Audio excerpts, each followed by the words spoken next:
Father, one word. People are struggling to stand on their feet.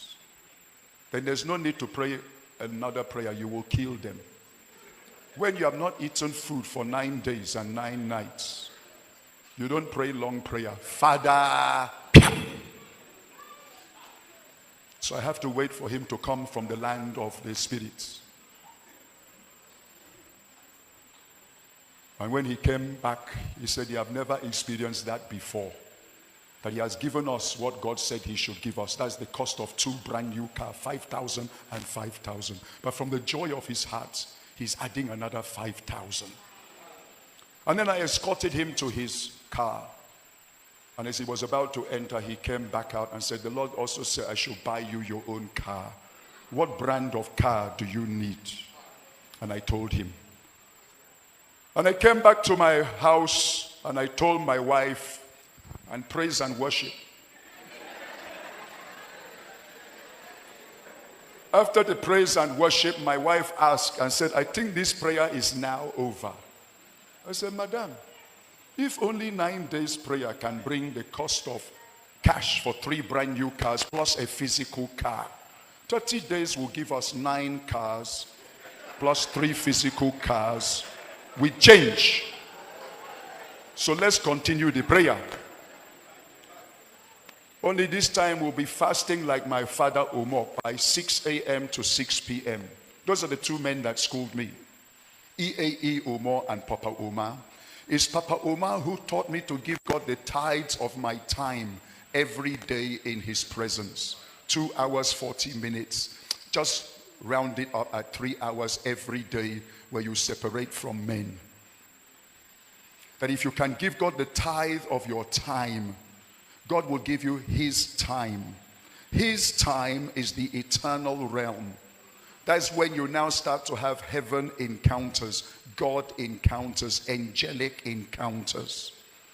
My father, Papa Omar, gives God double tithes. That's 6 hours every day. He wakes up by 5 a.m. and doesn't come out till 11 a.m. to say good morning to anybody. I visited Omar 2 years ago. Omar asked me, Theo, are you still fasting and praying? That I, your father, I am 80 years of age. I fast 240 days every year. Any day I stop, the power in my life will stop. Sir, God doesn't have any free power for any human being. If you cannot tarry and pay the price, God doesn't dash power to anyone. Sila.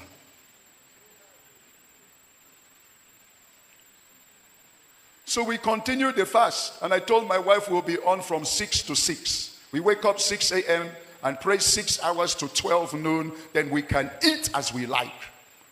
My wife said it is good. We continue the prayer. On the 18th day of the prayer, I live by the Calabar River. My father's house, that's my compound where I stay. It was the former headquarters of Ogboni. My father was the former national president of Ogboni. I have many things to tell you people. That's where I wrote a book, Witches in the Church. I wrote another book, Foundational Deliverance. My own area of handling deliverance is not from reading book. I had to pass through it. I know what it means to do deliverance because the first person I have to deliver is myself. That's why I don't like people going for deliverance.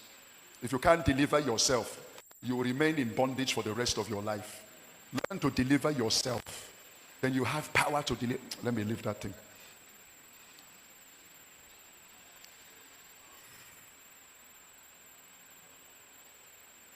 On the 18th day, a ship, tanker ship. These tanker ships are about 10 times the size of this house. They are gigantic things.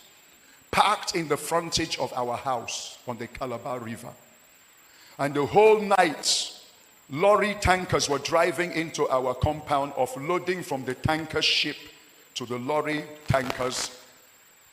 In the morning, we didn't know what was going on. Me and my wife were sleeping like babies. In the morning, there was a knock on the door. The captain of the ship tanker said, I hear you are a pastor and you are the owner of this property. Calabar depot is closed where we're supposed to offload this ship tanker. So we offloaded in your house the whole night. Because you're a man of God, I will not cheat you. What we're supposed to pay at the depot, I have brought it in Ghana must go to give to you. That was, if the other guy dropped 15,000, this was hundreds of thousands. This is in Naira, in millions and millions of today's money. And handed over to me.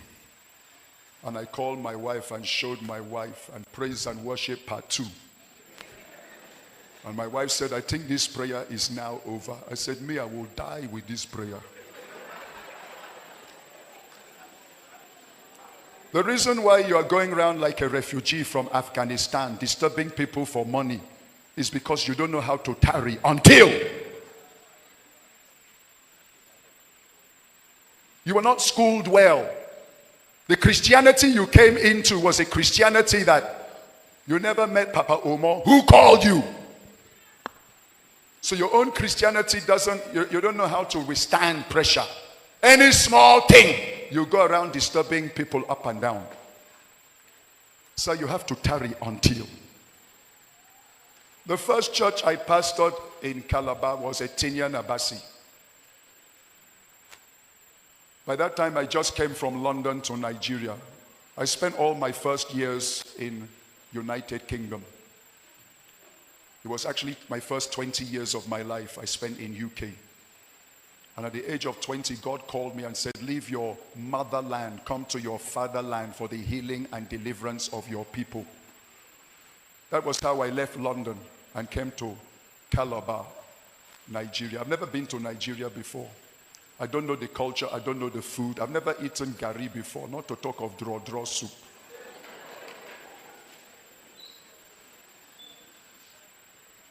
And in obedience, I sold all the properties I had in the UK. I had my own house duplex. I had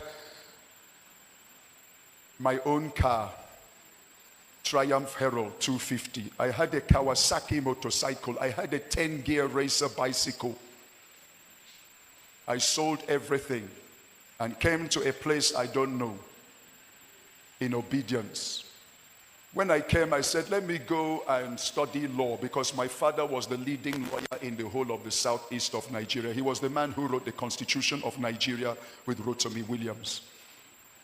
So he had the largest law chambers in Calabar. And I wanted to take over his law chamber. So I went to University of Calabar to study law. And God said, I didn't call you to be a lawyer. I called you to be a deliverer. Go to Assemblies of God Bible College, Uyo. I don't argue. The next day I've left law and went to Bible college. And that was when they sent me to my first assignment as an assistant pastor of a church of 800 under the Reverend F.C.M. Obuji. And Papa Obuji said to me, Tio, I am doing my master's degree in Umoya. I will not be coming back to Calabar until month ending for account. You're the one to handle the church. All the Sunday service, you are the one to preach. All the Bible class is in your hand. All the preparatory class, Sunday school, inquirers for new beginners, you are in charge. Who am I? Johnny just come. Only born again few years. Just landing in a strange land. That time, you will not hear me talking. If I talk that time, I speak through my nose, you know. I speak like a proper Englishman, you know. So as I was pastoring that church, within 3 months, a church of 800 reduced to 700, reduced to 600, reduced to 500. And the senior pastor called for a round table discussion as to why is this church scattering. Everybody should open up their heart and speak the truth. The first person to raise the hand was the choir mistress. Say, Reverend, we will not hide it from you. The reason this church is scattering, this small boy you sent to us, he's an empty container. He's a square peg in a round hole. We don't even understand him. We should carry him anywhere and throw him. Give us somebody that can fit us. Do you know what it means to have sold all your property in UK? Turn your back on everything to come to the people that God says I have called you to, and they reject you. The next person who raised his hand, he said, what Madame is saying is not even half of the story. It's bad. My senior pastor stood up and closed the meeting. The worst was, on that day, my mother visited me from London. She was sitting on the front row crying tears for her son that was rejected. I ran to my small room. That time I was living in one room, 10 by 10. I have no chair, no bed, no mattress, no nothing. I have no wall clock. I have no fan. And I threw myself on the floor and began to cry like a baby. Father, you said I should leave United Kingdom and come for my people. The people you sent me have... I wept uncontrollably with tears and catarrh coming from my nose until I couldn't weep any longer. Then I heard a voice. The voice of the Lord said, son, listen to them. They are correct. You are an empty container. You have nothing for your generation.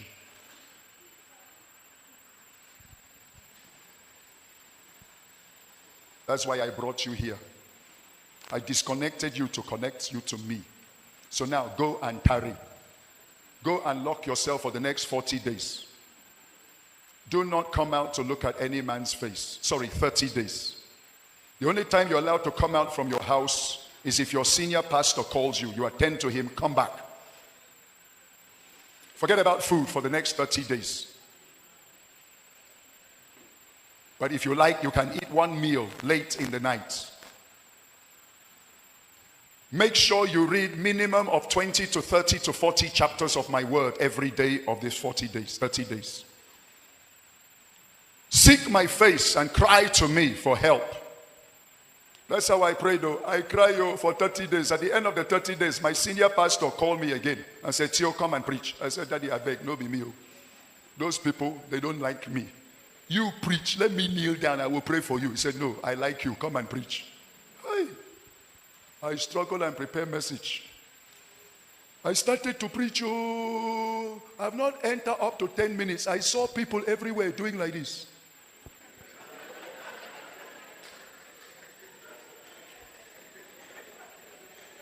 When only 10 minutes preaching, half of your congregation are sleeping. There's no need to go to point number 3, point number 4. You will kill everyone. I concluded the message and handed over to my senior pastor and ran back to my small room and threw myself and said, God, you said I should tarry until I've been here tarrying for 30 days and it's getting worse.